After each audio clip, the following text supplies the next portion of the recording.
Bonjour à toutes et tous. Aujourd'hui, nous accueillons un journaliste et un écrivain, Akram Belkaïd, qui a publié récemment Pleine Lune sur Bagdad, chez Éric Bonnier. Il est là, je crois, disponible. Il y a un petit dilemme sur le débat, parce qu'il y en a deux de possibles. Un sur l'Irak, je veux dire sur l'intervention anglo-saxonne en Irak, déclenchée dans la nuit du 20 mars 2003, avec ses conséquences sur l'Irak et sur le monde arabe en général. Ça fait un débat possible.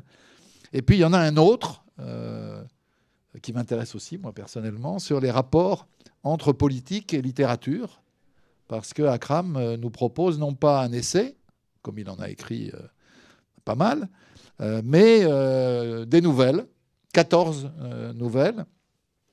Je précise que c'est un genre qu'il pratique depuis longtemps dans la presse algérienne. Alors, je présente Akram brièvement. Donc, il est journaliste depuis plus de 25 ans. Ça donne une idée de son âge. Je ne vais pas entrer plus dans les détails. Il est né à Alger. Il s'est réfugié en France en 1995 pour échapper à la guerre civile qui faisait rage à l'époque dans son pays. Il a travaillé longtemps à la Tribune comme chef de service sur la mondialisation, si ma mémoire est bonne.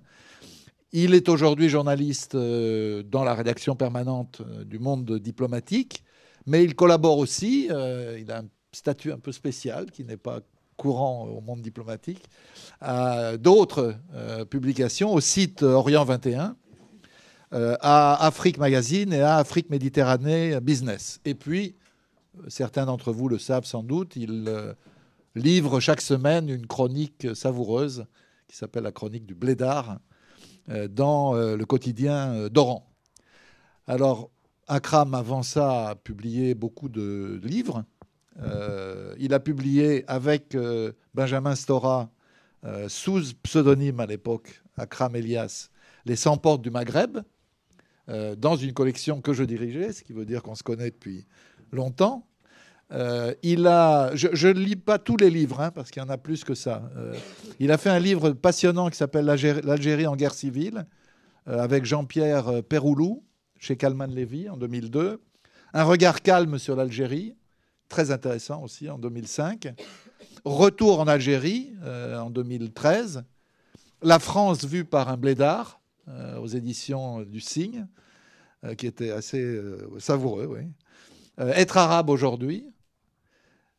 Et puis, avec l'IREMO et l'Harmattan et plusieurs auteurs, quelque chose qui s'appelait Irak, Libye, Yémen, médias. Quel rôle pour les médias dans les pays en crise. Alors, Pleine Lune sur Bagdad, c'est plusieurs choses à la fois. C'est un livre sur l'intervention américaine en Irak, dont l'annonce traverse les 250 pages du livre comme une onde de choc, quoi. C'est un livre qui nous entraîne aussi d'un bout à l'autre du monde arabe. On est à Bagdad, on est à Gaza, on est à Our, on est dans le Nadj, on est à Damas, on est à Koweït-ville, au Caire, à Alger, dans le désert irakien, à Tunis, à Beyrouth, au Maroc, en passant par Washington, parce qu'il y a l'opposition irakienne qui s'agite auprès des néoconservateurs américains. Et puis, il y a un troisième livre dans le livre, qui est donc un livre d'initiation, je dirais, à la poésie arabe, comme une arme contre la violence. Bref, je te cite dans une émission de télé que j'ai vue, que j'ai trouvé ça bien dit, une polyphonie de destins individuels sur la toile de fond d'une tragédie dont l'Irak paye encore les conséquences aujourd'hui, et d'une certaine manière, Daesh est l'enfant de l'intervention anglo-saxonne en Irak. Alors, dans la dernière nouvelle, la 14e, il y a une femme, arabe qui est invitée à quitter le territoire français officiellement. Ça s'appelle IQTF à l'époque. Et elle lance, et je termine là-dessus, si l'Irak, ce piège, doit mourir, je mourrai avec lui. Et s'il vient à renaître, je renaîtrai avec lui. Que cette aube qui s'annonce dans le ciel parisien, puisqu'elle est à Paris encore, en soit le témoin, je le jure et j'annonce qu'il est temps pour moi de revenir à Bagdad. Donc je propose de laisser la parole à Akram sur cette phrase pour nous dire ce que tu veux des deux débats ou des deux ensemble ou de l'un ou de l'autre. Tu as une vingtaine de minutes et puis après on a une discussion avec nos amis. Bien, merci. Bonjour à toutes et à tous. Merci à l'IREMO, merci à Dominique Vidal d'avoir programmé cette rencontre. Merci d'être venu. Je sais que ce n'est pas très simple de venir à la mi-journée. Alors effectivement, il y a deux débats possibles, deux possibilités d'aborder ce recueil de nouvelles.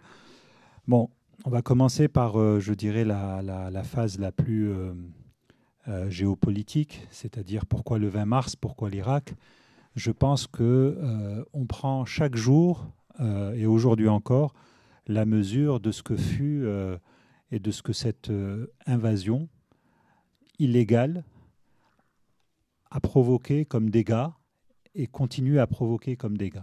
C'est-à-dire que dans la suite du 11 septembre, des attentats du 11 septembre aux États-Unis, quand on relit la presse de l'époque, on se rend compte que, bien entendu, la première décision a été d'aller bombarder l'Afghanistan, puisque Ben Laden était réfugié là-bas et que le régime des talibans alors en place n'a pas voulu le livrer.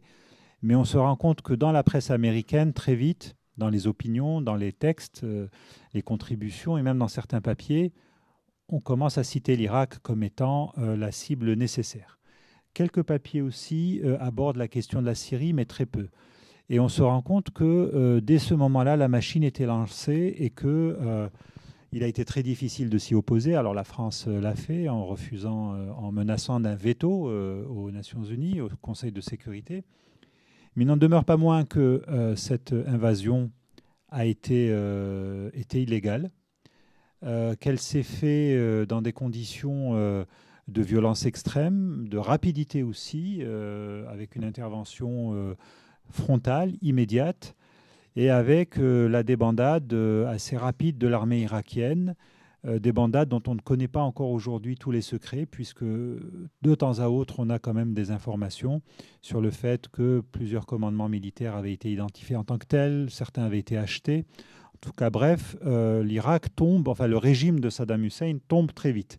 On a tous en mémoire cette vision de la statue de Saddam Hussein qui est déboulonnée, des chars qui rentrent dans Bagdad. Le résultat, c'est que nous sommes aujourd'hui en 2017. L'Irak est un pays d'extrême violence qui essaye de se reconstruire vaille que vaille, qui est menacé d'implosion. C'est dans l'actualité aujourd'hui avec le référendum pour l'indépendance du Kurdistan. Et donc finalement, ces scénarios qu'on voyait apparaître qui nous annonçaient la partition de l'Irak, le fait qu'on allait revenir aux trois grandes entités qui existaient sous l'Empire ottoman, on y va à petits pas, mais on y va tout de même, puisque aujourd'hui, l'Irak est dirigé par un régime à forte connotation communautariste, chiite, que les sunnites, pour certains, ne trouvant pas leur place, ont rejoint tout type de rébellion, à commencer par Daesh, l'organisation de l'État islamique, et qu'aujourd'hui, ce qui se passe en Irak est un foyer, je dirais, est un foyer de contestation généralisée qui a déteint sur la Syrie d'une certaine façon, et on est bien en peine de savoir ce que va devenir ce pays. Il faut bien se rendre compte qu'un jeune homme quelqu'un qui naît en Irak en 80, ou mettons en 75, c'est quelqu'un qui n'a connu que la guerre. Parce que ce pays a connu la première guerre entre l'Irak et l'Iran, 8 ans, une guerre moche, terrible, avec son cortège d'usage d'armes chimiques, de d'usage de boucliers humains pour traverser les champs de mines, d'attaques, de contre-attaques, de replis tactiques qui ressemblent un peu à ce qui se passait pendant la Première Guerre mondiale, c'est-à-dire qu'on voyait 2000, 3000 personnes mourir en une journée pour un petit bout de terre. Et donc il y a eu cette guerre-là. Ensuite, il y a eu l'invasion du Koweït avec la Première Guerre du Golfe.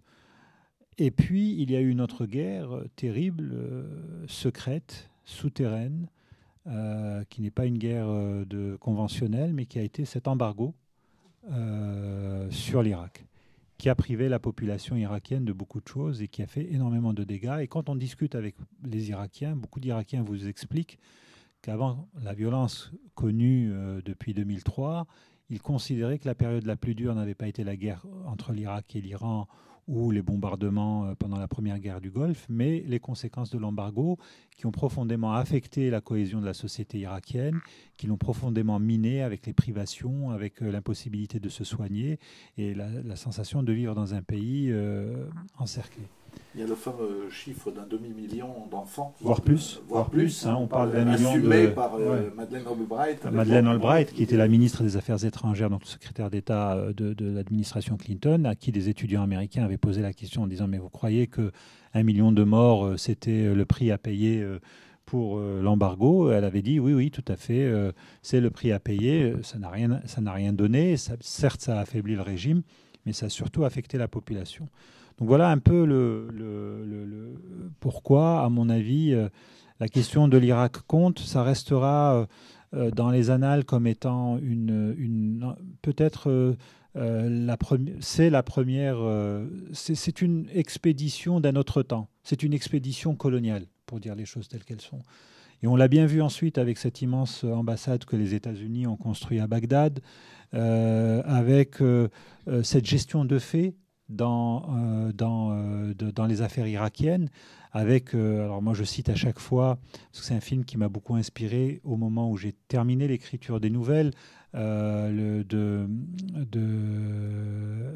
Abbas Fadl, sur l'Irak, hein, ce film de 8 heures, où quelqu'un dit à un moment donné, je n'aurais jamais cru que les Américains étaient aussi nuls que ça. C'est-à-dire que, bon, on s'est dit, ils vont nous envahir, mais qu'ils vont gérer convenablement le pays.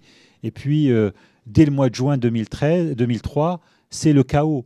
Les musées sont pillés, les milices apparaissent, les armes, et on commence à assister aux actions de nettoyage ethnique, c'est-à-dire les populations chiites chassant les sunnites, les familles sunnites qui pouvaient habiter ici et là. Donc, c'est une expédition d'un autre temps. C'est une expédition coloniale et qui, à mon avis, certes, aujourd'hui, on a d'autres soucis dans le monde arabe. On a la question de la Syrie qui est fondamentale. On a la question de la Libye aussi, dont on parle moins que la Syrie. Et puis, il y a le pays dont on ne parle pas du tout, qui est le Yémen. Mais l'Irak est, à mon sens, le point de départ de cette immense déstabilisation qui finalement n'aura pas, et là je fais la jonction avec une autre guerre américaine qui est la guerre du Vietnam. En ce moment sur Arte vous avez une série extraordinaire et on se rend compte d'une chose moi, qui m'a vraiment interpellé, c'est que la contestation de cette guerre a quand même été assez forte, importante, avec un engagement et si on compare avec ce qui s'est passé pour l'Irak, alors certes, il y a eu des démarches, hein, notamment à Paris, je me souviens très bien, le 15 février 2003, plusieurs centaines de milliers de personnes dans toute l'Europe, mais ça s'est arrêté là. C'est-à-dire que finalement, les Américains ont eu beau jeu sur cette affaire-là, c'est-à-dire qu'on n'a pas pris la mesure de ce que pouvait provoquer cette invasion. Et quand on regarde, encore une fois, les archives de l'époque, on se rend compte que beaucoup de gens ont cru à la fable de la démocratisation et de l'accueil des Américains avec des fleurs. Il ne s'agit pas de défendre le régime de Saddam Hussein, mais de dire qu'on a l'exemple d'une déstabilisation vis-à-vis de laquelle on n'a pas appris grand-chose finalement, puisqu'on a fait la même chose en Libye, et que d'aucuns espéraient qu'on fasse la même chose avec la Syrie d'Assad. C'est un autre débat. Donc voilà pourquoi la nuit du 20 mars, c'est une nuit, elle est intéressante, et là j'en arrive à la fiction. Elle est intéressante parce que c'est un moment charnière, et ces moments charnières ne sont pas toujours vécus de la même manière. C'est-à-dire que si vous interrogez, je pense que nous tous dans cette salle serions capables de dire où nous étions le 11 septembre 2001 et comment on a vécu cette journée-là. Moi, ça m'intéressait d'imaginer l'état du monde arabe, entre guillemets, au 20 mars, là, dans la nuit du 20 mars 2003. Et c'était d'autant plus intéressant qu'à l'époque, j'avais pris des notes. Comme l'a dit Dominique, je travaillais à la Tribune, et que ce qui m'avait fasciné, c'était cette formidable pleine lune, dont on disait qu'elle était un avantage pour les Irakiens et qu'elle allait décaler l'attaque parce que l'aviation américaine répugnait à intervenir par champ visible et qu'ils préféraient attendre quelques jours de plus pour que les forces antiaériennes irakiennes ne puissent pas les repérer. Eh bien, cette nuit-là, cette pleine lune, vue de partout, en tout cas en gros dans le monde arabe, m'a intéressé pour mettre je dirais, en scène des problématiques liées à l'Irak, parce que tout le monde se sentait concerné par l'Irak. Tout le monde arabe assistait de manière assez, je dirais, révoltée à cette expédition, même si les régimes ont été, comme d'habitude, plus prudents dans leur prise de position. Mais en même temps, ce qui m'intéressait aussi, c'était de faire, d'ajouter, de mettre je dirais, en harmonie ou parfois en dissonance les préoccupations locales. Par exemple, il y a une nouvelle sur Gaza où on voit bien que les protagonistes, une grand-mère et sa fille, sa petite-fille, ont leurs propres soucis. Dans un contexte de violence, je rappelle qu'avant l'invasion américaine, une militante américaine pro-palestinienne a été tuée quelques jours avant, que c'est encore Rachel Corrie, qu'à l'époque, les Israéliens étaient encore installés à Gaza, qu'on dynamitait les maisons de ceux qu'on accusait de terrorisme, etc. etc. Donc, au malheur ambiant, parce que malheureusement, la cartographie du monde arabe en 2003 n'est pas si différente que ce que nous connaissons aujourd'hui. Certes, en ce moment, elle est pire, mais en 2003 déjà, au malheur régnant, s'ajoute le malheur d'une nouvelle défaite annoncée, d'une nouvelle violence et d'une nouvelle manifestation de force et de puissance de l'Occident. Avec une nouvelle défaite. Alors c'est le plus faible qui perd, donc c'est la défaite des troupes de Saddam Hussein, mais c'est aussi la défaite du peuple irakien. Et c'est ce que j'ai voulu énoncer dans la première nouvelle. Dans une visite en Irak dans les années 90, je reviens à cette histoire d'embargo, j'avais été profondément remué par le spectacle de la rue El Motanabbi, qui est une rue très célèbre de Bagdad, où vous avez des cafés littéraires, où vous avez un marché aux livres d'occasion le vendredi. Et là, vous aviez beaucoup d'universitaires et de lettrés irakiens qui venaient vendre leurs livres pour arrondir leur fin de mois. Et pour moi, ça me rappelait les propos de Jacques Berck à la veille de la première guerre du Golfe, qui disait on parle de l'Irak comme étant une puissance militaire, un pays qui a attaqué l'Iran, un pays qui a envahi le Koweït, c'est vrai, mais n'oublions pas sa dimension fondamentalement culturelle. C'est Bagdad, c'est une des premières librairies dans l'histoire de l'humanité, c'est des poètes, et c'est pour ça que j'en arrive à la poésie, c'est plusieurs poètes au XXe siècle, une poésie foisonnante, moderne, modernisatrice.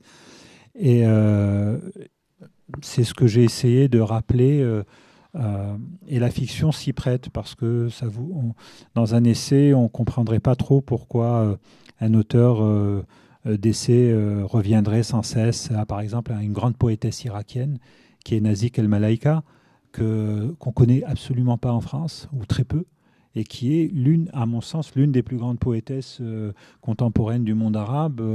Elle est aussi importante, à mon sens, que Darwish ou que Nizar Qabbani, mais bon, on trouve très peu de choses sur elle. Il y a même des anthologies qu'il annonçait morte à peu près 10 ans avant son décès, voire 20 ans, ce qui est quand même assez incroyable, et qui a eu droit, lorsqu'elle est morte en 2007, à quelques lignes dans la presse française, alors que la presse anglo-saxonne avait quand même vu la chose, et je me souviens d'une demi-page dans le New York Times à son propos.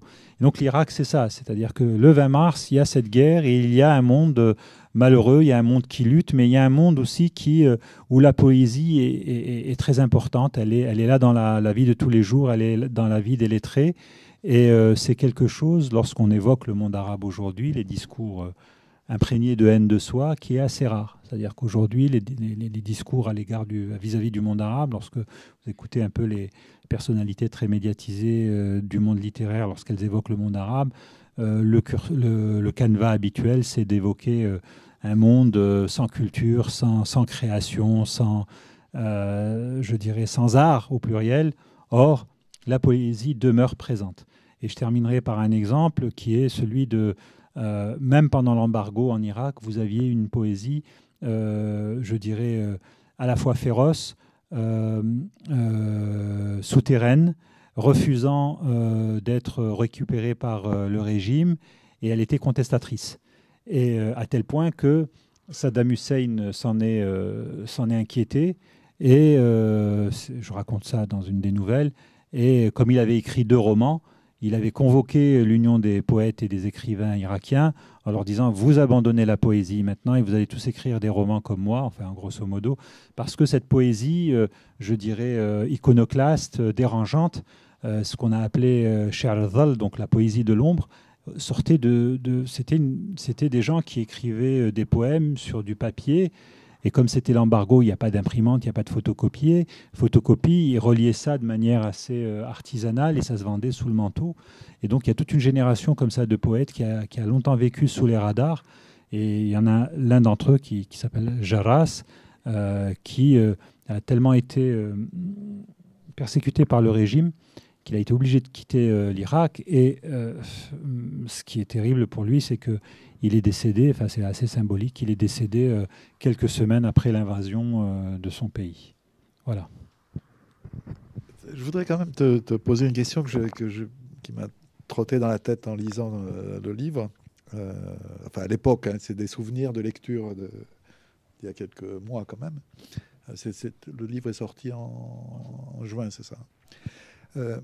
Est-ce que la poésie, ça n'est pas au fond...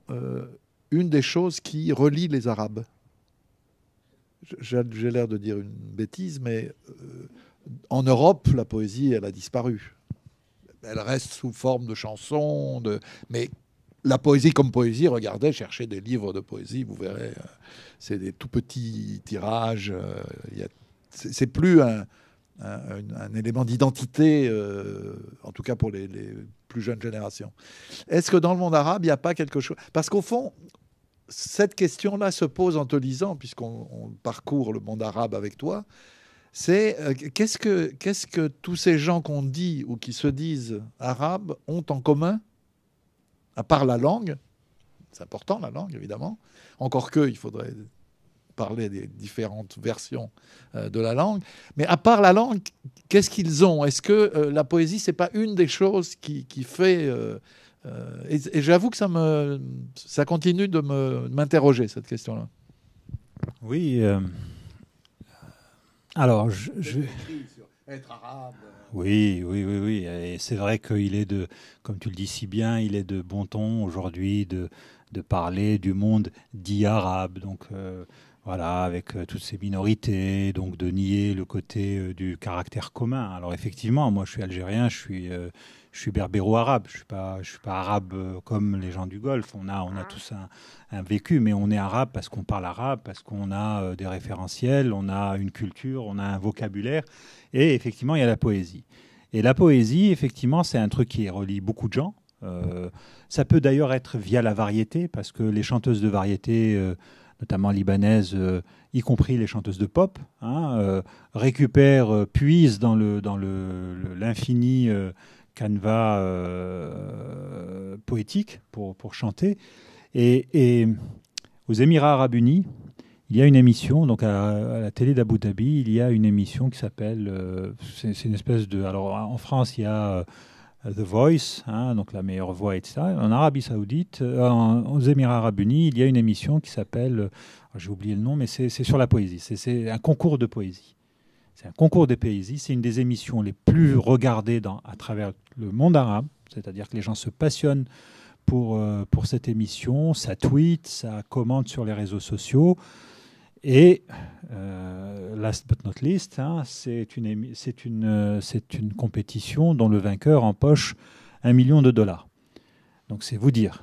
Et c'est vu, c'est commenté, c'est l'expression. Il y a des expressions de chauvinisme. C'est pour vous dire qu'effectivement, la poésie demeure quelque chose de très très important, de très très commenté. Alors un autre exemple. À Dubaï, alors ça peut être bizarre, mais le chef de la police de Dubaï, qui est quelqu'un d'assez iconoclaste, c'est vraiment un personnage à part. Eh bien, il est très présent sur les réseaux sociaux, comme Donald Trump, mais lui, de temps à autre, tweet sa propre poésie. On imagine un préfet ou un ministre de l'Intérieur européen faisant la même chose. Donc voilà, c'est effectivement un lien. Alors, il y a la langue, il y a bien entendu, il y a la question religieuse, mais j'avais envie de transcender ça et de dire qu'il y a autre chose. Et vous mettez, par exemple, alors, tu as évoqué tout à l'heure, Ilim, un livre qu'on a fait parce qu'on a réuni sur des sessions de dialogue et de discussion des journalistes venus d'Irak, de Libye et du Yémen pour parler de leur expérience. On les a d'ailleurs réunis ici en association avec l'IREMO. Et alors c'était toujours très intéressant parce que souvent c'était 3 jours par trimestre et on allait déjeuner dans le coin et à chaque déjeuner c'était une compétition de poésie et ça s'est fait sans vraiment que personne...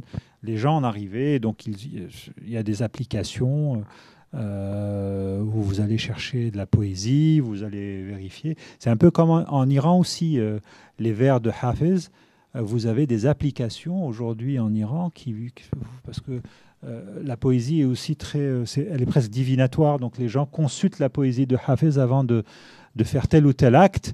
Et ils ont des applications sur leur smartphone qui leur donnent, je ne sais pas moi, voyage. Et ils regardent ce que Hafez a dit du voyage. Moi, au début, ma découverte du monde arabe, elle part de la Palestine, évidemment. D'Israël et de la Palestine, puisqu'il y a aussi les Palestiniens d'Israël. Et au début, je croyais naïvement que le rapport à la poésie, à Darwish en particulier, c'était une question de nationalisme, c'était une question d'identité, c'était une question... Et puis, plus je me suis baladé dans le monde arabe, et plus je me suis aperçu que non, c'était vrai partout. C'est-à-dire il y avait un rapport à la poésie qui était un rapport intime, personnel. C'est-à-dire que tout le monde apprend naturellement presque des poèmes. Il y a une espèce... C'est une forme d'expression. Je pense, de ce que je sais de l'histoire de l'Europe et de la France en particulier, que ça a existé. Mais que chez nous, ça a disparu. Dans le monde arabe, ça reste effectivement quelque chose de très puissant. Et nous, on connaît Darwish parce que c'est Darwish, évidemment. Mais il y en a beaucoup d'autres en Palestine. Il y a beaucoup d'autres. Il y avait un dirigeant communiste palestinien, enfin du Parti communiste d'Israël, Zayad, qui était lui aussi très connu, qui faisait des recueils de poésie qui étaient beaucoup plus lus, entre nous soit dit, que ses livres, ses essais politiques. Donc je crois qu'il y a quelque chose dans ton livre qui va au-delà du propos initial, qui est vraiment une réflexion sur la place de la poésie. C'est aussi à ta vie qu'il y a une transmission dans les maisons, des grands-mères aux petits-enfants, très petits, on chante la poésie.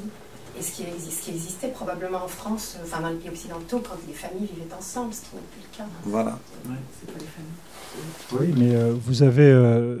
ce que tu dis est très important parce que on ne peut pas comprendre, par exemple, le succès de Fayrouz. Fayrouz, c'est pas que de la mélodie. C'est des paroles, et les paroles, c'est de la poésie. C'est un des plus grands poètes libanais, et j'en parle dans la nouvelle qui est consacrée à Beyrouth. Il est en arrière-plan parce que Fayrouz a chanté des textes magnifiques et qui sont, je dirais, la quintessence de la poésie arabe moderne. Et c'est pas juste la mise en musique de cette poésie. Beaucoup plus que Kalsoum. Même elle. Et d'ailleurs, il y a deux manières. Je dis souvent qu'il y a deux manières d'apprendre l'arabe classique. Si on peut étudier le Coran, et là on a une possibilité d'acquérir un vocabulaire extraordinaire, ou alors il y a la poésie. Voilà.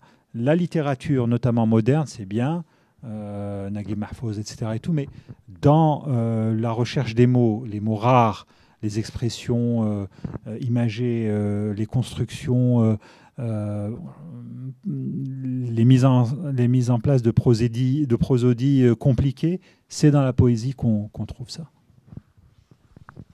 C'est à vous. Gérard. J'ai beaucoup apprécié votre retour sur l'histoire de l'Irak. Et j'aimerais remonter un tout petit peu plus loin. Avant le 11 septembre, j'aimerais revenir un petit peu sur ce qui a bouleversé une partie de l'opinion occidentale, en particulier des gens politisés sur le monde arabe. C'est tout ce qui s'est passé entre l'annexion du Koweït et le déclenchement de la première guerre du Golfe, contre laquelle la France... la France s'est engagée officiellement. Ce qui m'a paru extrêmement grave, en particulier parce que Michel Rocard était monté à la tribune de l'Assemblée nationale pour proclamer que cette guerre était juste et qu'il était normal que la France s'engage.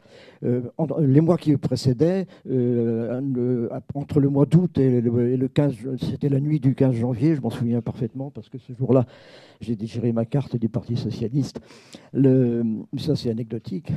Mais c'est pas tout à fait quand même, parce que il se trouve que j'ai cru quelque peu à ce que la rumeur disait, à savoir que la France de Mitterrand agissait efficacement dans les coulisses. Il y avait Pisani qui allait à Genève, etc. Et que pourquoi est-ce que ces négociations qui auraient peut-être pu empêcher la première guerre du Golfe, qui était la seconde en réalité, vous l'avez expliqué celle-là. Pourquoi ça n'a pas marché, selon vous, quoi? En 91, donc. Oui, 90-91. Entre le 4 août 90, l'invasion du Koweït par Saddam Hussein, et le 15 janvier 91, le déclenchement de cette offensive de ces missiles qui ont commencé à bombarder Bagdad. Je ne veux pas te taquiner, mais c'est le 2 août, pas le 4. J'étais aux États-Unis. Bon, alors, pour moi, cette guerre, c'est mon premier reportage de journaliste. Donc c'est quelque chose de vraiment important, parce qu'on est. Après, on en fait plein, mais c'est souvent les premiers qui restent vraiment comme si c'était hier. Alors, c'est vraiment une période terrible parce que j'ai une nouvelle sur ce qui se déroule dans le livre à Koweït. J'ai bien aimé la correction de Dominique, qui est toujours très intransigeant. Moi, dans le livre, j'ai mis Koweït City. Lui, il a dit Koweït Ville. Donc voilà, c'est l'école du diplôme. Hein, elle est redoutable. Donc, Koweït Ville. Et ça a été un drame absolu. Ça a été... j'ai fait un papier dans un des atlas du monde de Diplo pour expliquer qu'à mon avis, c'est là où le panarabisme est mort de manière définitive, parce que ça a divisé le camp arabe, parce qu'il y a des régimes arabes qui ont pris parti pour le Koweït, notamment la Syrie. Le fameux régime anti-impérialiste syrien. Ouais, qui a été récompensé ensuite par un 747 qui faisait la liaison. Les Koweïtis ont donné aux Syriens un Boeing 747 qui faisait ensuite la liaison Paris-Damas. J'ai emprunté à plusieurs reprises quand on pouvait encore aller à Damas. Et il y a d'autres pays qui n'ont pas voulu intervenir. Il y a des pays qui ont fait une erreur stratégique. Enfin, Je pense à l'OLP, à des mouvements. L'OLP a fait une erreur stratégique terrible en prenant parti de Saddam Hussein, ce qui a été terrible pour la diaspora palestinienne qui vivait dans le Golfe, parce que du jour au lendemain, c'est devenu des parias. On les a chassés du Koweït, on les a chassés, ils se sont retrouvés notamment, pour certains et encore, aux Émirats, mais avec une baisse dans le statut social, etc. Alors pourquoi ça n'a pas marché? Parce que la logique de guerre était absolument implacable. Dès la fin août, on a une armada américaine qui est installée en Arabie Saoudite, et cette armada, elle devait fonctionner, elle devait intervenir. C'est-à-dire que Saddam Hussein n'avait plus le choix. Il a fait une erreur d'appréciation, il a cru que les Américains lui donnaient le feu vert pour envahir l'Irak. Le rôle controversé de l'ambassadrice américaine à Bagdad est connu aujourd'hui. Voilà, après le Gillespie, voilà. Et ensuite, il y a vraiment cet aveuglement de penser que les Américains n'oseraient pas intervenir. Et ça a été une véritable boucherie. Il faut bien savoir que l'armée irakienne qui avait envahi Koweït, dont certaines unités se sont absolument, vraiment très mal comportées. Il y a eu des pillages, il y a eu des musées pillés, il y a des musées saccagés, des maisons qui ont été investies. Mais cette armée-là, lorsqu'elle s'est retirée, lorsqu'elle a été obligée de fuir le Koweït, elle a été massacrée. Elle a été massacrée, la fameuse, ce qu'on appelait l'armée irakienne. Oui, l'armée irakienne, lorsqu'elle s'est retirée, elle a été massacrée. La fameuse route de la mort entre Koweït et Bassora, et ensuite entre Bassora et Bagdad, c'était pour l'aviation américaine, mais ça a été vraiment une espèce de jeu vidéo, pour l'aviation anglaise aussi, ça a été un jeu vidéo de massacre permanent. Et je crois que la logique de guerre était trop forte pour que... ce qui a compté aussi, c'était la faiblesse de l'ex-URSS à ce moment-là. Primakov, qui était le ministre des Affaires étrangères, avait tenté des missions de bons offices qui s'étaient soldées par un échec. Et surtout à Genève, on sait aujourd'hui que les rencontres entre James Baker et Tariq Aziz, qui était le ministre des Affaires étrangères de Saddam Hussein, avaient été d'une violence inouïe. James Baker avait dit clairement à Tariq Aziz, nous allons vous renvoyer à l'âge de pierre. Et c'est ce qui a été fait. Je suis resté en Irak je suis revenu en 91, puis après, le pays a pris des coups, mais on nous a parlé de bombardements ciblés, chirurgicaux et tout, c'était absolument pas le cas. De guerre propre, c'était absolument pas le cas. Mais ça a achevé, et ensuite il y a eu cet embargo, et ça a achevé de démoraliser, de déstructurer la société irakienne. Je dirais enfin que ce qui a été terrible aussi, c'est que on libère entre guillemets le Koweït, les Américains s'installent définitivement dans la région, enfin en termes de présence militaire, mais surtout on abandonne à leur sort des gens à qui on avait demandé de se soulever. C'est-à-dire qu'on a demandé aux chiites du sud de se soulever, et on a demandé aux Kurdes de se soulever, et puis ensuite on n'est pas intervenu. Pour les Kurdes, on a mis en place finalement une zone d'exclusion aérienne, mais on a laissé pendant un moment Saddam Hussein, entre guillemets, finir son travail et massacrer. Je parle très prudemment sous ton contrôle. Moi, ce qui me frappe, c'est quand même que pour danser le tango, il faut être deux, quoi. C'est-à-dire, il y a d'un côté la détermination américaine, et puis il y a de l'autre côté la détermination irakienne. Alors, américaine, j'ajouterais juste un mot, tu fais allusion, mais ça me paraît très important. Il y a deux objectifs des Américains, il me semble. Il y a un objectif régional, proche-oriental, moyen-oriental, mais il y a un objectif qui est d'installer l'hégémonie américaine à la fin de l'Union soviétique.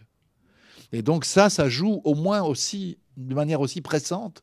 C'est-à-dire, je ne pense pas que s'il n'y avait pas eu cette nécessité d'installer un nouvel ordre international, comme on disait à l'époque, sur le dos de l'Union soviétique finissante, il se serait précipité. Là, il y avait vraiment une urgence mondiale, une urgence géopolitique mondiale. Ça, c'est la première chose. La deuxième chose que je voulais dire, tu as raison sur Primakov à témoigner, hein, de l'obstination de Saddam en particulier, parce que Tariq Aziz ne faisait que être le porte-parole, il n'avait pas de marge de manœuvre personnelle, d'autant qu'il était chrétien, si ma mémoire est bonne. Donc voilà, c'était pas évident comme position. Mais je pense que Primakov l'a dit, quelque part, Saddam Hussein était sûr de s'en sortir. Et c'est un grand mystère. Encore que, quand on y réfléchit bien, en fin de compte, dans cette guerre, le régime a survécu. C'est quand même un fait que les Américains ont fait ce qu'ils voulaient de cette guerre, avec l'aide de leurs alliés arabes y compris, mais au bout, ils ont laissé le régime en place. Donc est-ce qu'il n'y avait pas un accord de ce type préexistant à la guerre? Est-ce qu'au fond, il n'y avait pas l'assurance que le dictateur resterait dictateur, quoi? C'est une question qu'on peut se poser. Et c'est peut-être quelque chose qui a différé avec la Syrie, où la question de la survie même du régime a été posée très tôt, quoi. Et, sur Saddam Hussein, dans le livre, il y a un des personnages qui dit mais comment l'Irak peut donner tel ou tel poète, donc parce que encore une fois, on a des poètes d'une fulgurance assez incroyable, y compris dans les années 70. Et puis, je pense notamment à un poète qui s'appelle Jawahiri, qui est l'emblème un peu de l'Irak moderne, et comment il a pu aussi donner Saddam Hussein. C'est-à-dire qu'il y a cette dualité qui est... et effectivement, c'est un aveuglement total, comme l'aveuglement de 2003.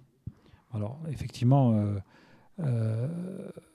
en 91, il y a eu les Russes, mais je me souviens aussi d'un témoignage que la presse internationale avait aussi publié un peu plus tard sur les envoyés spéciaux de Castro.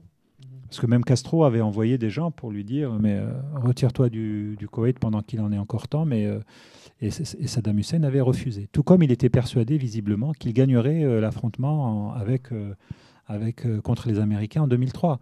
Et on l'a bien vu parce que quand Bagdad tombe, il n'a aucune solution de repli, donc ça veut dire qu'il ne l'a même pas prévu. Et on a vu dans quelles conditions il a été arrêté par les Peshmerga et les troupes d'élite américaines. On l'a trouvé dans une ferme, dans un trou. C'est-à-dire qu'il n'avait même pas imaginé, il n'avait même pas pensé à une solution de repli qui puisse lui sauver la mise, lui et ses enfants. C'est-à-dire qu'il y avait une espèce d'aveuglement que ces régimes ont souvent, qui consiste à croire en leurs propres mensonges et à leur propre propagande. Ils étaient persuadés qu'ils gagneraient la guerre. Bien entendu, quand on est envahi, on résiste. Mais l'appréciation du rapport de force, je pense que ça lui a échappé. En termes de real politique, ça lui a totalement échappé. D'autres questions? D'autres opinions? Oui, je vous en prie. Il y a une ici. Merci, madame. Concernant Saddam Hussein, première question, quel est le rôle de l'Arabie saoudite dans cette période de la première guerre quand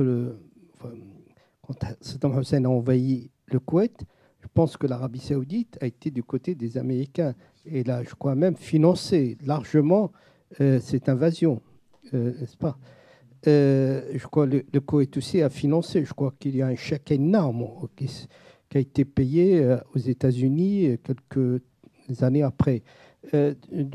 Premièrement. Deuxièmement, est-ce que les régimes arabes, les dictateurs, que ce soit en Syrie, en Irak et même ailleurs, n'ont pas fait un nettoyage autour d'eux, c'est-à-dire refusant toute voix discordante d'opposition, mais soft, à telle enseigne que ces dictateurs ne sont tout que des laudateurs et ils finissent par se créer un monde à eux hors du temps.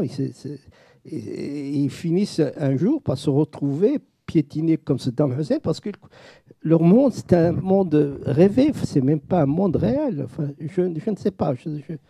Et puis juste une petite chose, enfin en parenthèse, à propos de poésie, parce qu'il faut même revenir à la poésie, et même au Xe siècle, XIe, XIIe et avant, il y a des livres dont les titres étaient en vers. C'est vrai, poétique. Quant au marché de livres et de manuscrits, on en trouvait à Marrakech jusqu'aux années 60, le vendredi.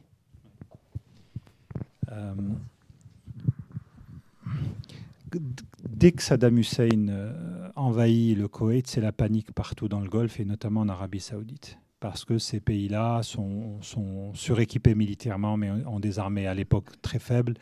Et leur hantise, c'était que Saddam Hussein continue, que les colonnes de chars continuent et que soit envahie l'Arabie Saoudite. Et donc, très vite, les Américains ont installé ces milliers de soldats.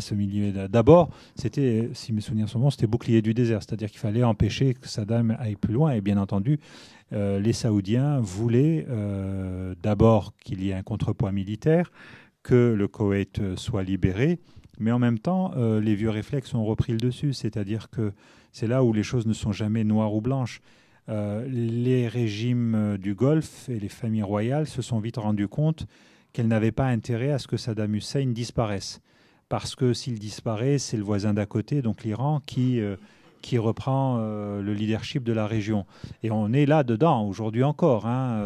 Et donc c'est pour ça que en 2003, par exemple, les Saoudiens étaient opposés, ont essayé de convaincre l'administration Bush de ne pas envahir. Ils n'ont pas soutenu, je dirais, de manière aussi ostensible, l'invasion qu'ils ne l'avaient fait pour, entre guillemets, la libération du Koweït. Sur le fait, les laudateurs, oui, ça me rappelle aussi le cas de Kadhafi, qui pensait que toute la Libye allait le défendre comme un seul homme et qui s'est retrouvé avec une insurrection à l'Est. Alors certes, il a été défendu, mais par ses propres troupes et ses milices et ses tribus, enfin les tribus qui lui étaient encore fidèles. Ces gens tombent de haut, si j'ose dire, et à chaque fois, c'est la même histoire parce qu'ils sont entourés je dirais, de laudateurs, de courtisans. Et ça, c'est le drame un peu du monde arabe, c'est-à-dire que le leader est absolu et ne tolère aucune opposition. Et sur les marchés, oui. Mais la rue Motanabi a un cachet encore plus fort parce que c'est les cafés. C'est les cafés littéraires où c'est les gens qui viennent s'asseoir pour écrire leur poésie, pour la lire à voix haute. C'est les amis qui se retrouvent, etc. Et donc, il y a toujours eu, même à l'époque de la présence anglaise, c'était une rue déjà connue à ce moment-là. Sans faire de comparaison entre le monde arabe et l'ancien monde communiste est-européen, parce que ça n'a pas lieu d'être, mais quand même, est-ce qu'il n'y a pas un point commun et qui, là, nous importe dans ce que tu dis? Ces régimes, à un moment donné, ne font plus de politique. La politique, c'est les services secrets, la répression, la torture si nécessaire. Je ne parle pas des pays de l'Est, on n'a pas beaucoup torturé hors des périodes de l'immédiate après-guerre avec les procès staliniens. Bon. Mais enfin, on est dans des régimes qui n'ont plus de perception de la réalité politique. Moi, je me souviens, la première fois que j'étais à Bagdad, ça devait être en 1974, je pense, j'étais invité à une fête clandestine du Parti communiste. Mais ce qui est curieux dans le clandestin, c'est qu'à l'époque, le Parti communiste fait partie du Front National et il est au gouvernement. Mais c'était quand même clandestin. Pourquoi clandestin? Parce que quelques mois avant, je ne sais plus, en 1973, il y avait eu plusieurs milliers de communistes égorgés par les Mukhabarat parce que le régime avait décidé qu'ils étaient dangereux pour lui. Donc on a une espèce de focalisation sur la répression qui amène à ne plus faire de politique. Et c'est vrai que quand on est frappé, quand on regarde les pays de l'Est, par exemple, la facilité avec laquelle ces régimes se sont effondrés sans presque d'affrontement, je veux dire. Et là aussi, on a l'impression qu'ils avaient une vision complètement fausse de la réalité de leur propre pays, pour ne pas utiliser le mot opinion, parce que le mot même d'opinion n'avait pas de sens, quoi. Non, c'est vrai, tu as raison. Et on avait la production, je dirais effectivement politique, propagandiste, était d'une faiblesse terrible. Pas de projet, c'est l'ennemi aux frontières, c'est la cohésion, c'est l'ennemi intérieur. Mais de projets politiques, Saddam Hussein a été incapable de proposer à sa population de vrais projets. Si on prend le cas de Bachar el-Assad, il arrive à un moment donné, après la mort de son père, il propose une espèce de dégel, il y a les salons de Damas, on a une espèce de respiration après le règne du père, et puis on verrouille très vite après, et c'est fini. Et c'est la politique de la répression, etc. Donc ça, c'est une réalité, oui. D'autres questions ? Bonjour, deux questions. La première à Dominique d'ordre géopolitique. Quand tu as évoqué l'hypothèse d'un accord de préservation du régime de Saddam avec les Américains, est-ce que c'est une hypothèse personnelle ou tu as lu des sources ici et là à travers les années? Et la deuxième question à Akram, concernant la poésie, est-ce qu'aujourd'hui, entre les différents poètes et artistes littéraires en Irak, quelle est la proportion entre, je dirais, les poètes chiites, sunnites et kurdes en Irak qui pourraient être le ciment d'une réconciliation demain, quoi?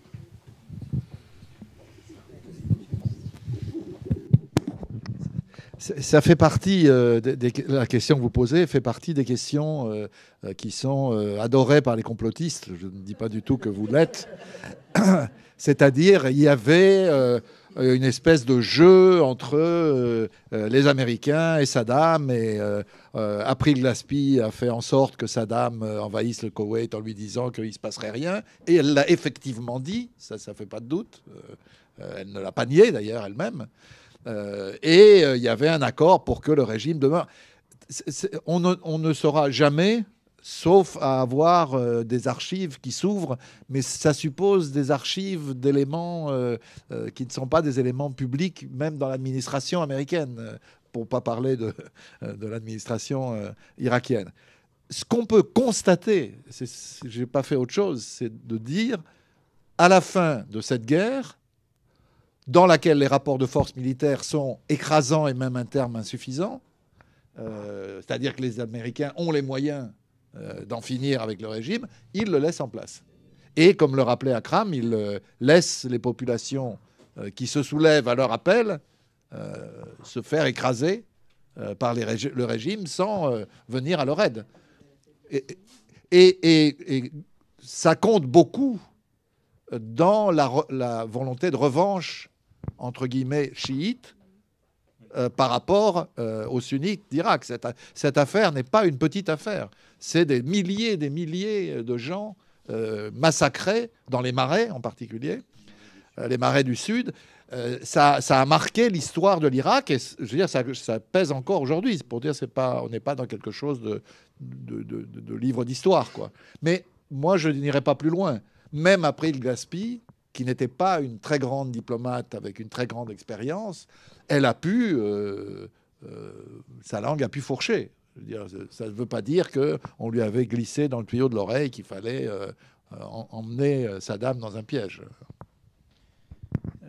C'est vrai que, pour terminer avec ce que disait Dominique, Saddam Hussein a longtemps été aussi l'ami de l'Amérique. Je veux dire que quand il déclenche la guerre contre l'Iran, ça fait à peine, et de la France, oui, mais je veux dire, quand il déclenche la guerre contre l'Iran en 80, tout le monde est content. Les monarchies du Golfe, pourquoi? Parce qu'il y a la révolution qui vient d'avoir lieu, Khomeini, le Shah s'est sauvé, et donc on se dit il faut les arrêter. Et donc il y a des milliers de jeunes irakiens qui sont morts pour justement cet équilibre entre les puissances sunnites de la région et l'Iran révolutionnaire qui entendait exporter ça. Et on a donc le même ministre des Affaires étrangères, le même ministre de la Défense de Bush Junior, je pense à Rumsfeld. On a des photos de Donald Rumsfeld à Bagdad dans les années 80, serrant la main à Saddam Hussein, etc. Et ça a été... Pour la deuxième question... Aussi rocard, chevènement... Oui, c'est vrai. Et puis le rôle de l'Allemagne, dont on n'a pas assez parlé, mais l'Allemagne dont les firmes chimiques ont contribué à livrer ce qui a été utilisé pour gazer les Kurdes. Et ça aussi, ça avait été un des grands scandales des années 90. Sur la question de la réunification,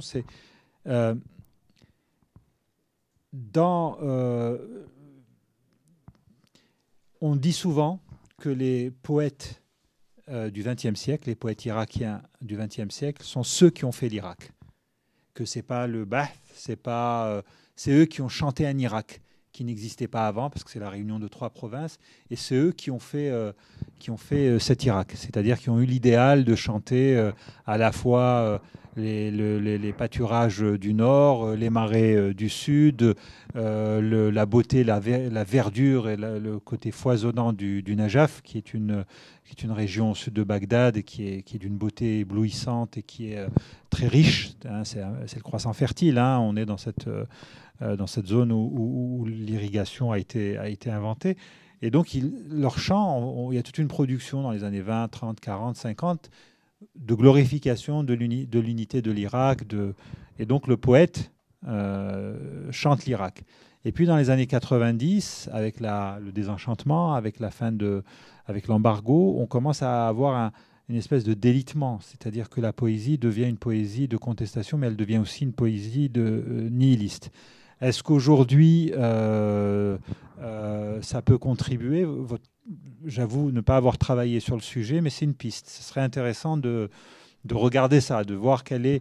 Aujourd'hui, c'est vrai qu'on a une poésie qui incite à la paix, mais c'est aussi une poésie... j'ai le terme en arabe, ritha, c'est... comment dire? Quand on chante les louanges d'un mort. Une oraison, voilà. Il y a aussi des oraisons des oraisons funèbres, c'est aussi des oraisons de ce que fut ce pays, de ce qu'il ne sera plus. Et, je vais vous lire, je vous ai parlé de Jarras tout à l'heure, qui est ce poète de l'ombre, ces gens qui écrivaient dans des polycopiés, qui refusaient d'avoir le visa du ministère de l'Intérieur, de la Culture, parce qu'on ne pouvait rien publier dans l'Irak de Saddam Hussein sans le tampon officiel du ministère de la Culture. Et donc vous aviez des gens qui publiaient de la poésie avec des tampons assez fantaisistes, publiés avec l'autorisation de ma sœur ou de ma mère ou de Madonna, etc. Et tout. Et lui, voilà ce qu'il écrit. Nous nous sommes réveillés une fois et nous n'avons pas trouvé le pays. Il nous a été dit, le pays a ramassé toutes ses affaires, il les a rassemblées, arbre par arbre, fleuve par fleuve, et il est parti au loin. Nombreux sont les pays qui ne trouvent pas de lieu, nombreux sont les pays qui songent à fuir de la carte. Donc là, on est à l'opposé de la poésie nationaliste, etc. C'est plutôt la poésie du désenchantement, et ça a été un peu ça. Aujourd'hui, il y a un renouveau un peu de la poésie, je dirais, unificatrice, mais ce serait bien de regarder, oui. Mais il y a très peu de poésie confessionnelle en même temps. Hein. Ça n'a jamais existé dans l'Irak. D'autres questions? Je vous en prie, bien sûr. Excusez-moi, j'ai pas beaucoup de voix. Concernant l'intervention de Saddam Hussein au Koweït, après 8 ans de guerre, le pays est exempt. Et je crois me souvenir que Saddam Hussein a demandé à l'OPEP d'augmenter le prix du pétrole. Et ce qui lui a été refusé par Shir Hamani, qui était le grand chef saoudien de l'OPEP.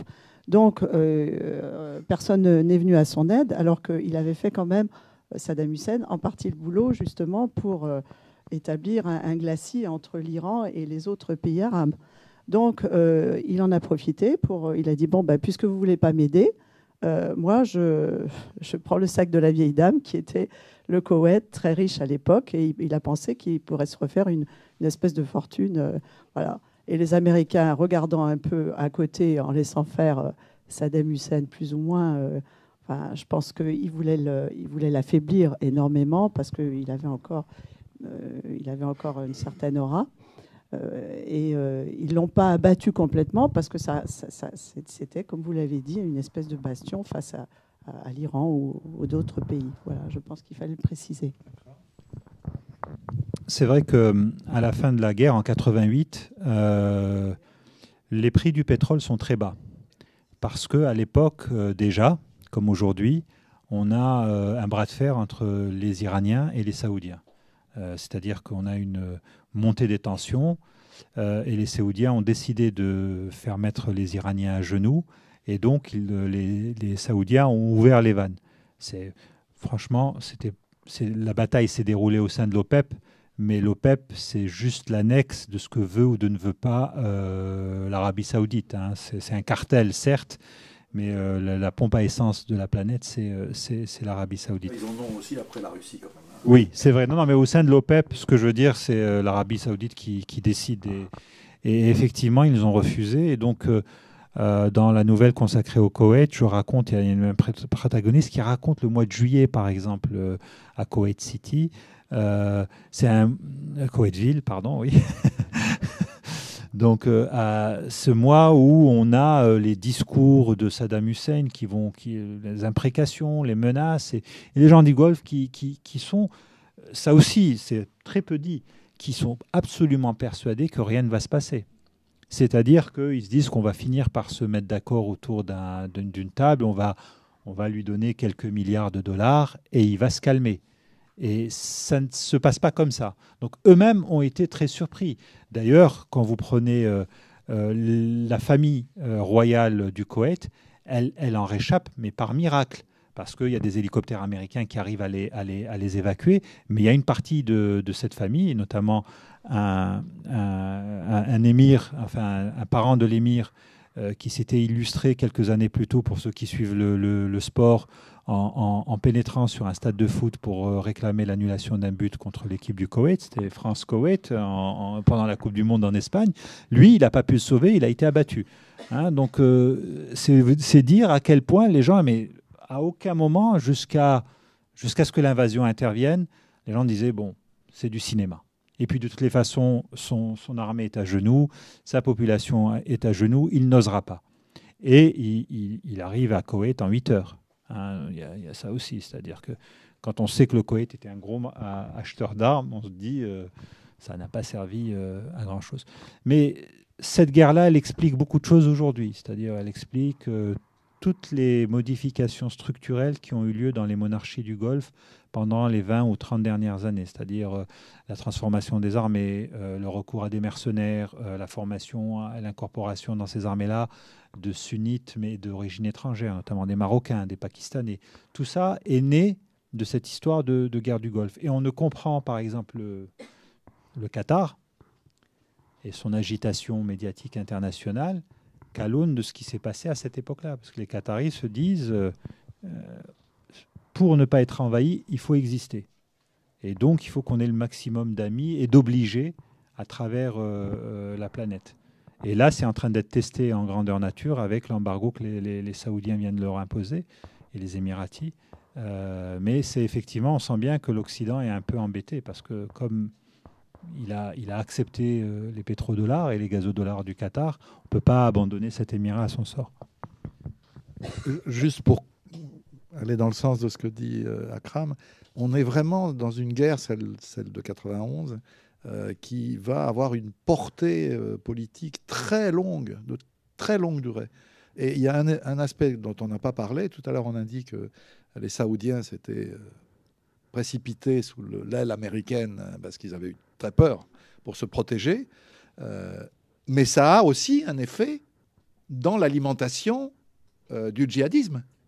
Parce qu'un des reproches principaux, sinon le seul, que Ben Laden, au début, fait à la famille royale saoudienne, c'est d'avoir pactisé avec le grand Satan, c'est d'avoir autorisé le grand Satan à envoyer ses troupes sur la Terre Sainte, etc., etc. De ce point de vue aussi, il y a eu un effet qui va être un effet de longue durée. Et j'ajoute autre chose, mais je pense qu'on est sur la même longueur d'onde. Moi, personnellement, plus je mûris ou je vieillis, comme on veut, plus je me dis qu'il n'y a pas de situation où on puisse avoir une explication monocausale. Ça n'existe pas. C'est-à-dire, dès qu'on est devant des phénomènes complexes, évidemment, il y a des phénomènes simples, on doit essayer de bien voir. Par exemple, ce que vous dites, madame, sur les raisons que Saddam pouvait avoir d'agir comme il l'a fait à l'égard du Koweït, il y a aussi une raison qu'on oublie toujours, qui est une raison géographique. C'est la question de l'accès à la mer. Et de ce point de vue, il suffit de regarder la carte pour voir qu'il y a une île en particulier, qui est l'île de Warba, si ma mémoire est bonne, qui joue un rôle absolument capital dans le passage. Et donc, pour les Irakiens, c'est un enjeu. Ce n'est pas seulement la 19e province de l'Irak, c'est aussi un enjeu concret, géopolitique, régional, très important. Et un autre aspect, je me souviens de l'époque, c'est que la Banque du Koweït était une incroyable tirelire. C'est-à-dire il y avait des milliards de dollars concrètement disponibles. On pouvait mettre la main dessus et les emmener. De mémoire, c'est 20 milliards, mais peut-être je me trompe. Mais en tout cas, c'était pour un régime à bout de souffle après 8 années de guerre contre l'Iran, c'était très tentant. C'était le sac de la vieille dame, mais le sac était bien plein, quoi. D'autres remarques, d'autres... Monsieur, oui, là.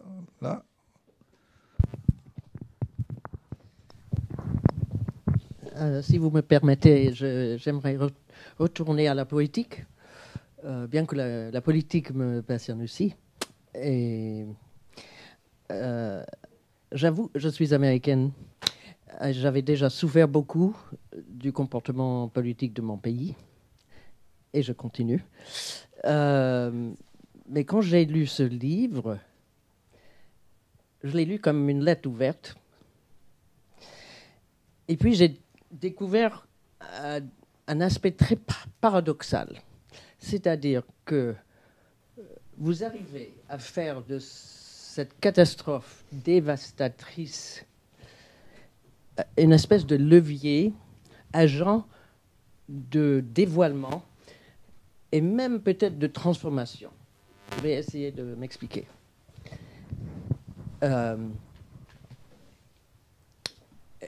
Au moment de cette catastrophe, dans toutes les nouvelles, quelque chose, des vérités ensevelies viennent à la surface, comme les capes au début, comme le perle de l'océan qui unit la fille avec son cousin, et toutes les rancunes et les haines qui se déchaînent dans les couples, mais aussi des prises de conscience, par les femmes surtout, et du courage qu'elles n'ont peut-être pas eu auparavant. Et tout cela, je vois la poésie qui est tissée, qui est un peu le symbole pour moi de ce pouvoir libérateur du cœur humain qui, en fait, est un témoignage éloquent à l'espoir à la fin. Merci beaucoup. Il faudrait garder le contact avec madame parce que ça ferait un très beau papier de recension de ton livre. Absolument, absolument. Et on est toujours, comment dire, oui, agréablement surpris et même totalement décontenancé quand on entend des... J'avoue que je n'avais pas les carpes, les perles, oui. Mais c'est vrai, le choc, oui, le choc libératoire. C'est-à-dire que vous êtes dans une situation... il faut se souvenir de cette époque-là, 2003, ça râle partout dans le monde arabe. Il y a pas le PNUD est en train de préparer un rapport pour dire que tout va mal et qui va sortir en 2005. En Tunisie, Ben Ali, on se dit qu'on va l'avoir pour 30 ans. En Algérie, Boutef vient à peine d'être élu, donc on se dit on va l'avoir encore on l'a encore. Voilà, le Maroc, la même chose. Moubarak en Égypte, il est inamovible et puis on commence à voir son fils, etc. Et tout. Et effectivement, c'est des prises de conscience, c'est-à-dire que c'est être dans une situation et de se dire qu'effectivement, il y a peut-être des leviers. Mais qu'est-ce qui, en même temps, permet de ne pas céder complètement au désespoir? Il y a deux choses. Voilà, il y a deux choses. Il y a plusieurs leviers. Il y a l'humour, qui est très répandu dans le monde arabe. Et puis, il y a la poésie. Il y a ce qui permet de se raccrocher peut-être aussi à des périodes un peu plus glorieuses, un peu plus joyeuses. Mais c'est vrai que c'est un choc, parce que au fin du fin, beaucoup de gens espéraient que cette invasion n'ait pas lieu. Et cette invasion, elle a été ressentie comme une invasion de son propre pays, même si les gens étaient loin. Je veux dire, parce que toutes les télévisions y étaient. Enfin, on est dans la mondialisation, donc c'est pas une nouvelle qui vous parvient une semaine ou 15 jours après.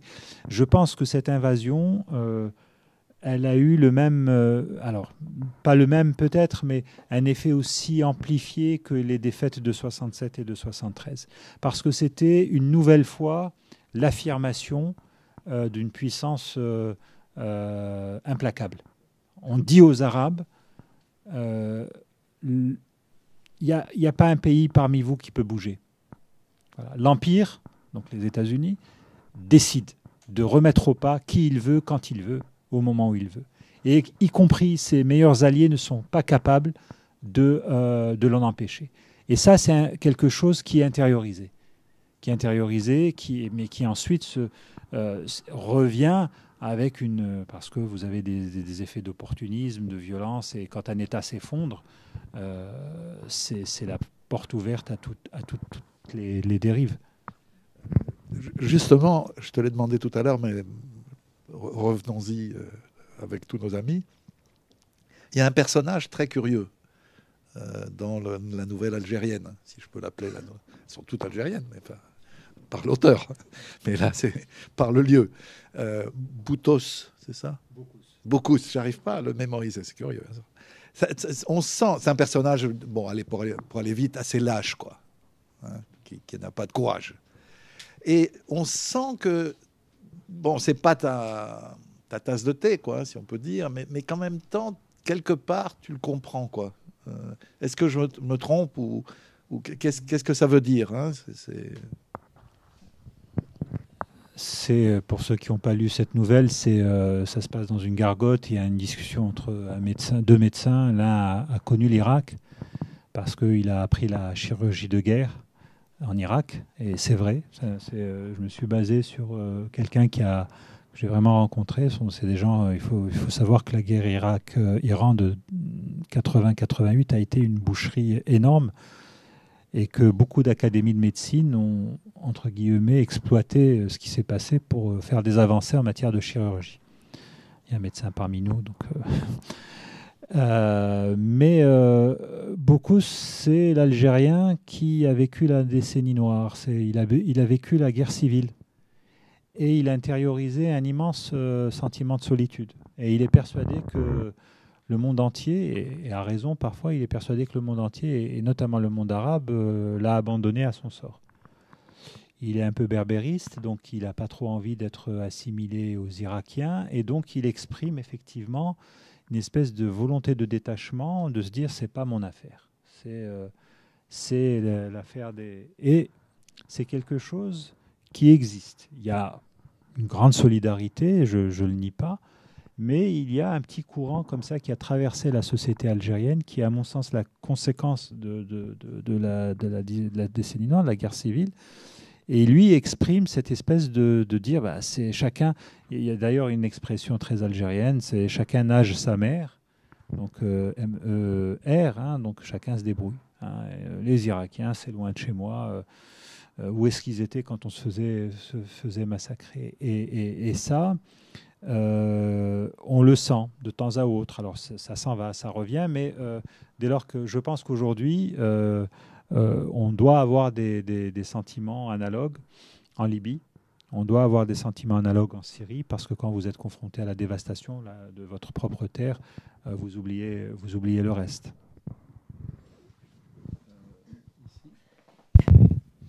Je ne laisse pas passer quand même ce que Akram a dit tout à l'heure. On voit que tu n'es pas égyptien. Parce que 73, c'est une victoire, pas une défaite. Oui, non, bien sûr. Mais pour le discours égyptien, en tout cas officiel, c'est une victoire. On s'intéresse seulement à la première semaine, pendant laquelle, effectivement, les troupes égyptiennes et syriennes bousculent, c'est vrai, les troupes israéliennes. Bon, après, les choses... Mais surtout, moi, j'ai toujours été frappé en Égypte qu'on parle toujours de la victoire de 73. Oui, mais en plein Yom Kippour, hein, parce que c'était des journées chômé. Enfin, il n'y avait pas grand monde sur la ligne Bar-Lev, je crois. Moi, ma question n'est vraiment pas naïve. Elle s'adresse aussi bien à Akram qu'à Dominique. Au moment de l'invasion du Koweït, l'Arabie saoudite disposait d'un armement impressionnant. Depuis des années, ces gens accumulent en dizaines de milliards de dollars, n'étaient pas capables, avec tout cet armement, à faire face à l'invasion irakienne. Et je me pose la question maintenant, est-ce que cet armement considérable est juste disponible pour taper des pauvres gens comme au Yémen, alors qu'au moment de l'invasion du Koweït par l'Irak, les Saoudiens disposaient quand même d'un arsenal considérable. Je ne comprends pas. Ma question n'est vraiment pas naïve. Hein. Le Koweït aussi. Hein. Le Koweït aussi avait acheté beaucoup d'armements, notamment des chars français, si mes souvenirs sont bons. Mais l'armement, ça ne sert à rien si vous n'avez pas les troupes, le personnel, la capacité et l'expérience d'engagement. En face, vous aviez une armée qui venait de combattre pendant 8 ans, qui était aguerrie.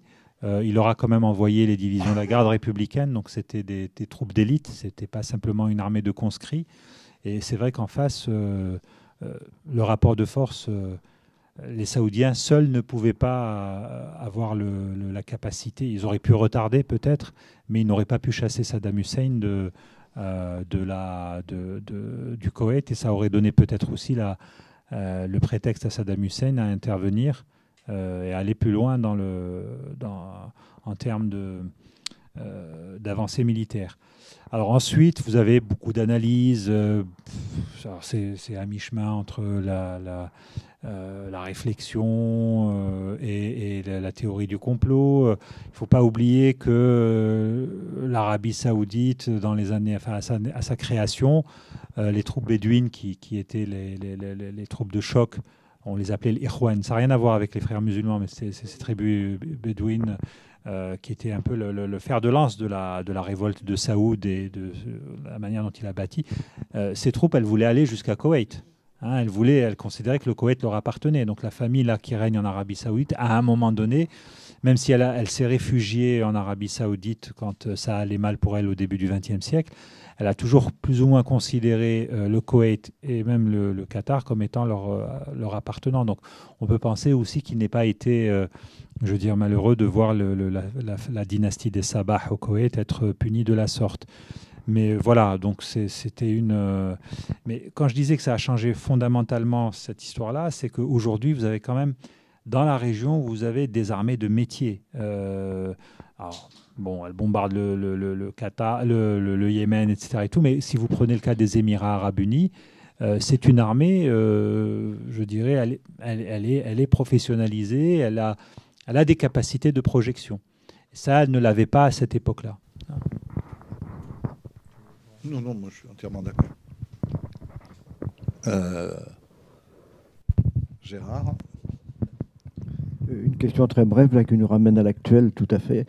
Est-ce que vous pensez que, compte tenu de ce qui s'est passé au Kurdistan, là, cette majorité écrasante pour ce qu'ils appellent une indépendance, est-ce que ça ne compromet pas définitivement la possibilité de la reconstitution d'un Irak cohérent ? Par-delà les 3 provinces que vous décriviez tout à l'heure. Alors c'est une indépendance, mais ça n'en est pas encore une. C'est-à-dire que les termes du référendum, ce n'est pas une proclamation d'indépendance, il y a un référendum qui doit ouvrir la voie à l'indépendance, c'est un processus, et donc là, politiquement, il y a tous les leviers pour attendre, pour louvoyer, pour accepter peut-être des négociations, pour avoir un statut d'autonomie plus poussé à l'avenir. C'est un peu comme une résolution de l'ONU qu'on peut brandir, même si elle n'a aucun effet, hein, je pense notamment. Mais c'est vrai que, voilà, c'est ça, c'est ce que je dis. On peut dire, voilà, il y a la résolution qui est, j'en prends une au hasard, il y a la résolution qui condamne l'annexion du Golan par Israël.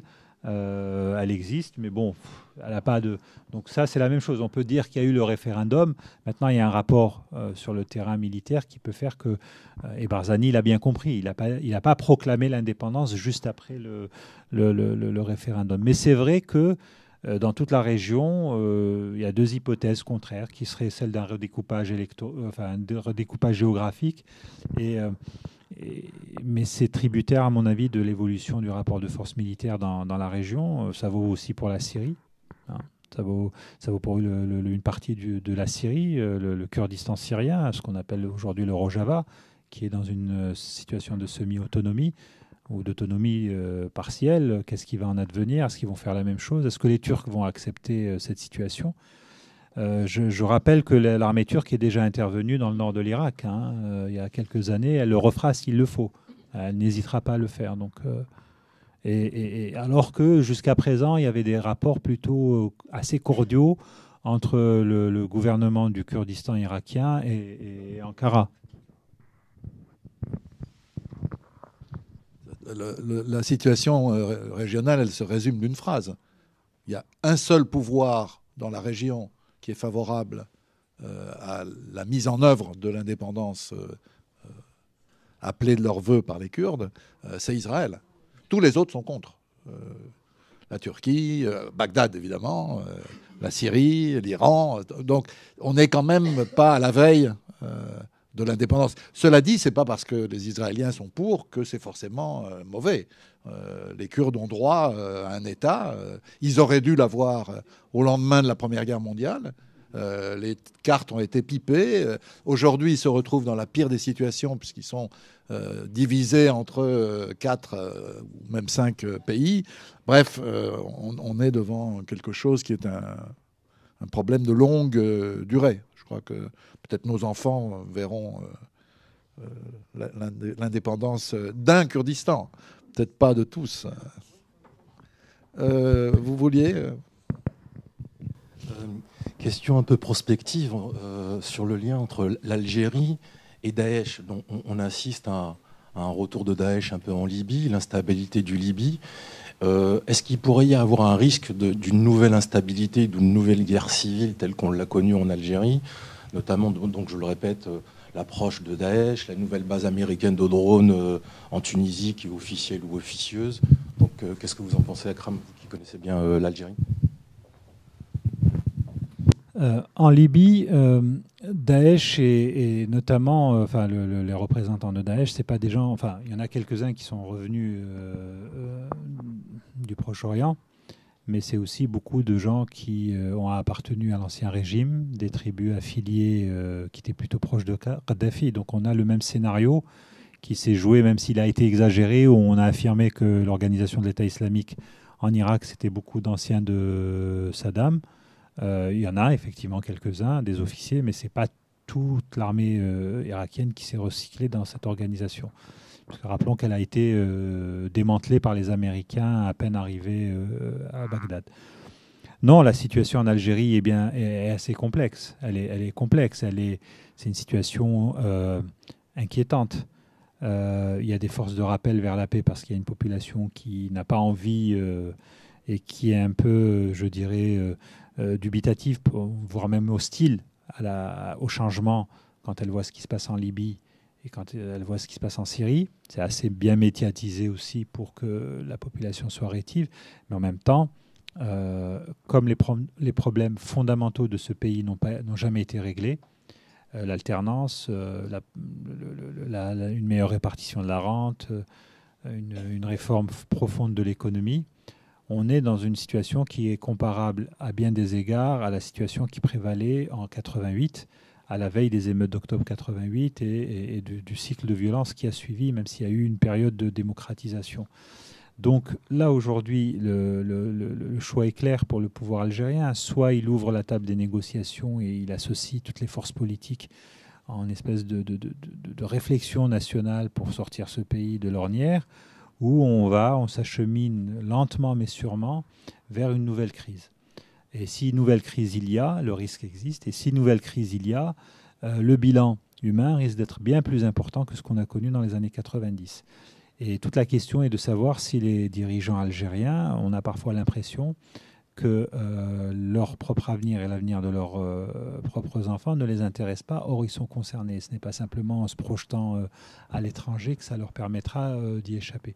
Il y a une vraie inquiétude, d'autant plus que la crise économique est là. Hein. On le voit bien dans les déclarations récentes du pouvoir, l'inflation, la planche à billets, etc. Une dernière question. Il est presque l'heure de terminer, non? Oui. Prendre le micro. Voilà. Oui, concernant le Kurdistan, est-ce que la réaction belliqueuse du président irakien à l'égard des Kurdes va les encourager à continuer à lutter contre Daesh? Parce qu'il vaut mieux ménager ses troupes pour faire face à une éventuelle un éventuel conflit avec le pouvoir central irakien. Oui, mais c'est vrai. Mais en même temps, il y a la question de l'intégrité nationale. Et jusque-là, il y avait une espèce de consensus mou entre Bagdad et les Kurdes. Et puis, il ne faut pas oublier qu'aujourd'hui, vous avez des milices chiites qui sont à Mossoul. Et que ça a aussi été elles ont pris le relais par rapport à l'armée irakienne. Donc, le président irakien est dans un jeu assez convenu. Il ne peut pas laisser passer ça. Il ne peut pas applaudir, sinon c'est sa propre situation qui est remise en cause. Voilà. Merci à vous, merci à Akram.